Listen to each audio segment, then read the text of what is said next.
Welcome back everyone to another episode of Beyblade Unboxed. If this is your first time in here, please stick around as I open our next duo packet.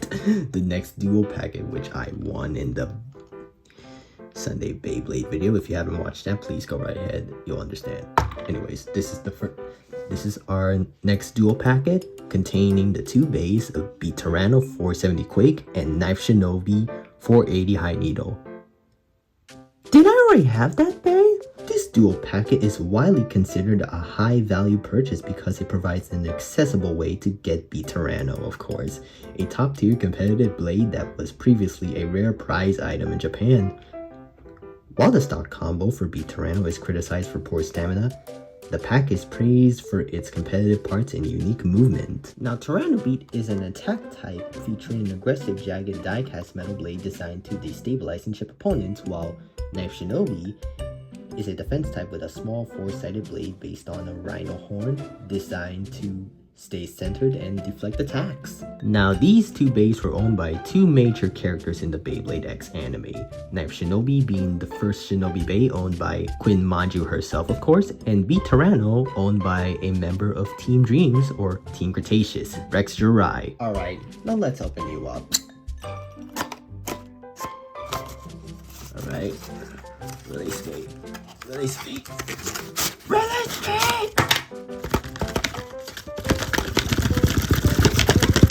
There, as always, we have two packs of the two Ratchets and the two Bits in our hands, just like other dual packets.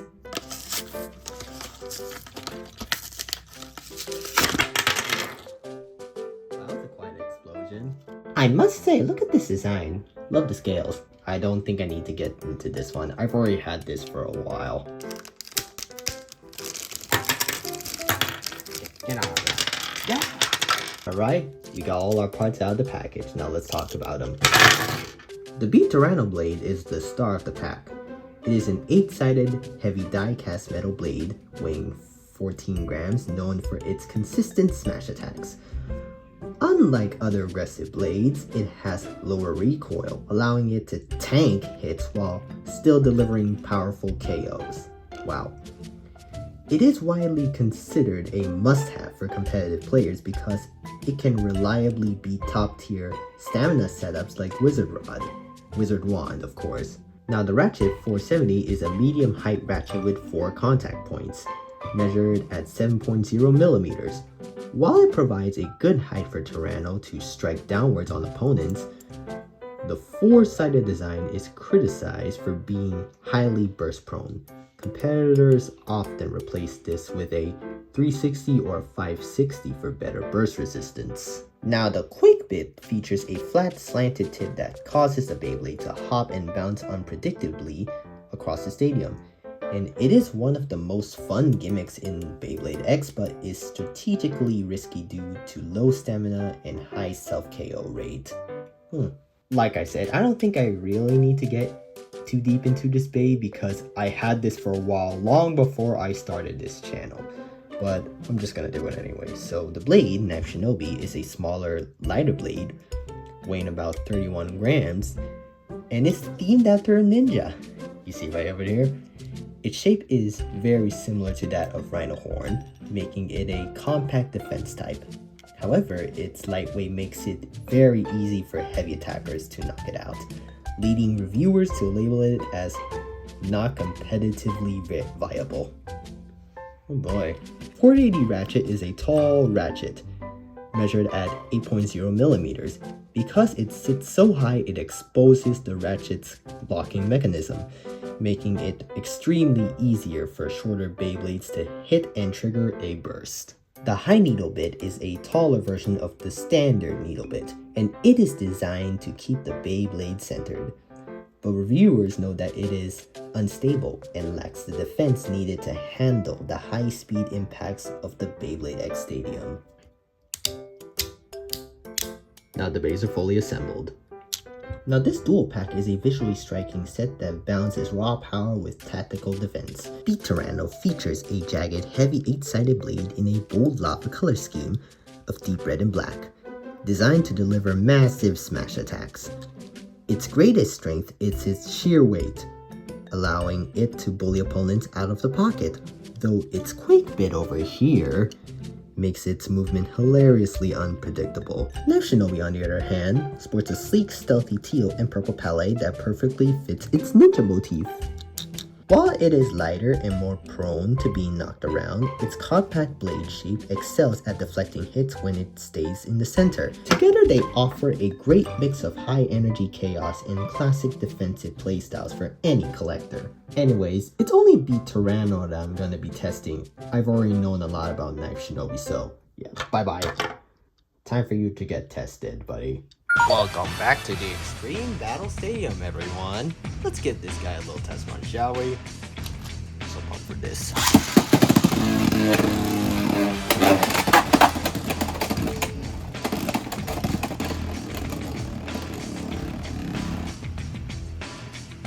Cool. Very cool. First opponent that the Tyranno will take on is Shadow Shinobi. And a 180mm needle. Let's see if they mix it out live.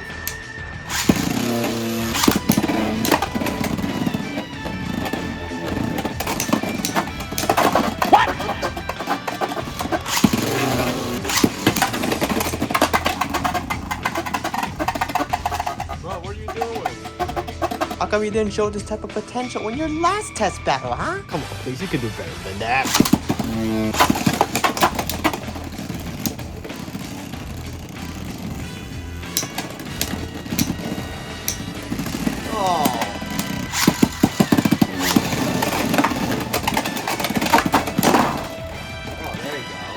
Next opponent that Tyranno V will go against is Knife Shinobi on a 4-80Hn needle.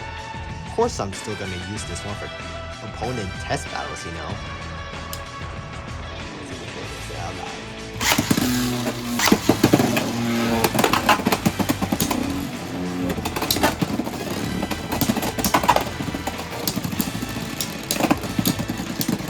What's going on?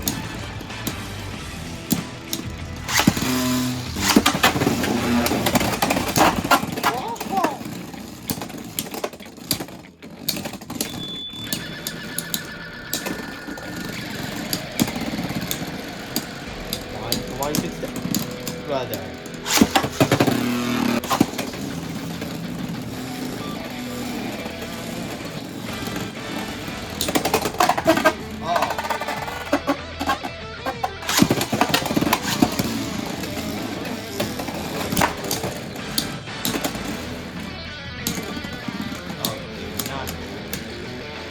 Opponent that Tyranno will be going against is Popcorn Crush.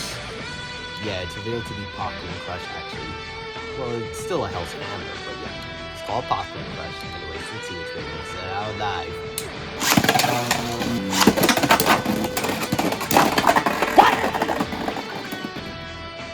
This one's aggressive and yet it bursted.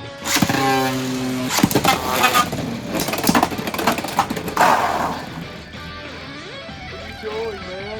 Maybe I should try this with a winder launcher. Let's see how this works.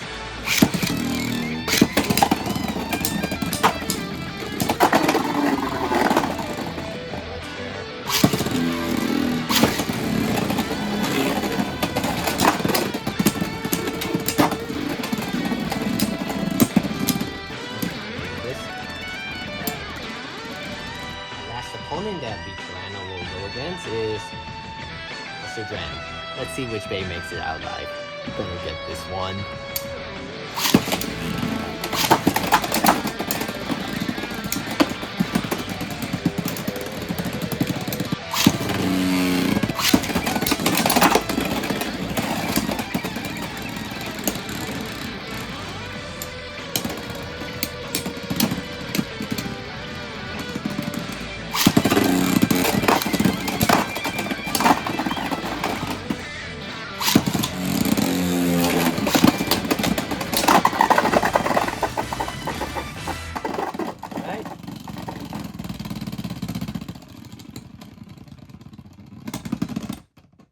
After putting Beat Tyranno through its paces against my longtime Bey, Knife Shinobi, and the rest of the rotation, I'm giving it a solid 7 out of 10. My testing showed that while it has the wow factor, it's a bit of a gamble in a serious match. Going up against my two Shinobis, Knife Shinobi and Shadow Shinobi, it suffered more losses than I expected, scraping by with only a single win against each. The Quake bit is the culprit here. It's so chaotic that it often bounced itself out of position or drained its own stamina before it could land a finishing blow on the defensive Shinobis. Honestly, I had a similar struggle against Hell's Hammer, where Tyranno's erratic hopping led to more losses and just one lucky win. However, it absolutely shined against Buster Dran, despite having one loss from it, where Tyranno's heavy 8-sided blade finally found its mark and secured more wins than losses by simply outmuscling the other attacker. Or maybe I didn't really launch my Buster Dran really well, honestly. Ultimately, it's a powerhouse with a wild card movement that makes it incredibly fun but frustratingly inconsistent. Yeah, that's all I could say about Tyranno Beat. Anyways, I hope you enjoyed this video. If you like this video, please subscribe, like, and maybe comment or leave a notification bell so you'll be the first to know when I post some future content in the future. Anyways, as always, thank you so much for watching. I'm Blader, and I gotta find a better combo for you, buddy. Anyways, stay blading.